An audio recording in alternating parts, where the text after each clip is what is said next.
ఇప్పుడు ఎట్లయినా ఇప్పుడు గెలిచిన సర్పంచులు 500 అయినా 600 అయినా ఎవరైనా సన్మానించుకోవడం తప్పదు. ఇక ఇంత పెట్టుకునే పరిస్థితి కూడా లేదు. ఇప్పుడు ఇక క్లారిటీ లేదు. ఇప్పుడు పైనుంచి ఎవడైనా ఆర్డర్ ఇచ్చేటోడు ఉంటే ఇక పైనుంచి ఆర్డర్ రాలేదు కదా ఇక అని వాళ్ళు కూడా కంట్రోల్ ఉంటారు. ఇక్కడ ఏమైందంటే సొంత నిర్ణయాలు అయినాయి. ఇక్కడ సొంత నిర్ణయాలు అవ్వడం వల్ల ఇక సరైన నాయకత్వం లేదు, చెప్పేటోడు లేడు.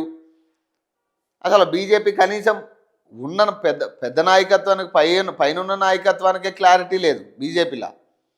ఏ రోజు ఏం చేయాలనే క్లారిటీ షెడ్యూల్ ఏం లేదు. ఇక అవసరమైతే షాప్ ఓపెనింగ్కి కూడా వెళ్ళే పరిస్థితిలో ఉన్నారు ఈరోజు బీజేపీ నాయకులు.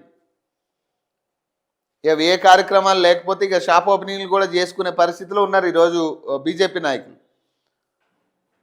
ఇక పైన నాయకత్వం అట్లా ఉంటే, చెప్పే నాయకత్వం అట్లా ఉంటే ఇక వీళ్ళు ఎట్లుంటారు?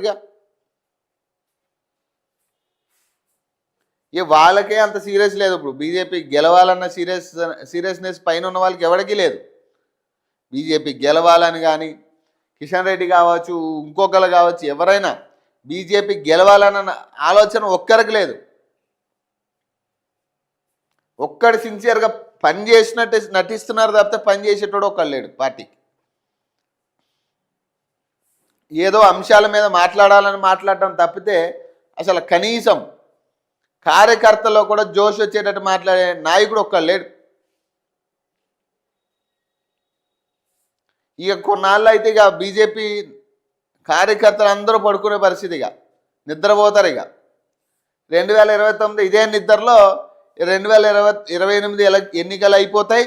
అప్పుడు కూడా ఇదే పరిస్థితి. డిపాజిట్ కనీసం ఇప్పుడు కొంతమంది ఎమ్మెల్యేలు ఉన్నారు చెప్పుకోనికి, ఇక అప్పుడు అది కూడా ఉండే పరిస్థితి ఉండదు. ఇక ఈ రకమైన పరిస్థితులు చూస్తుంటే, ఇప్పుడు జరుగుతున్న పరిణామాలన్నీ చూస్తుంటే కనీసం బీజేపీకి డిపాజిట్ కూడా దక్కుతుందా అనే భయంలో ఉంది. ఇప్పుడు మళ్ళీ అదే 1-2 స్థానాలకి పరిమితం అవ్వాల్సిన పరిస్థితి వస్తుంది ఇప్పుడు.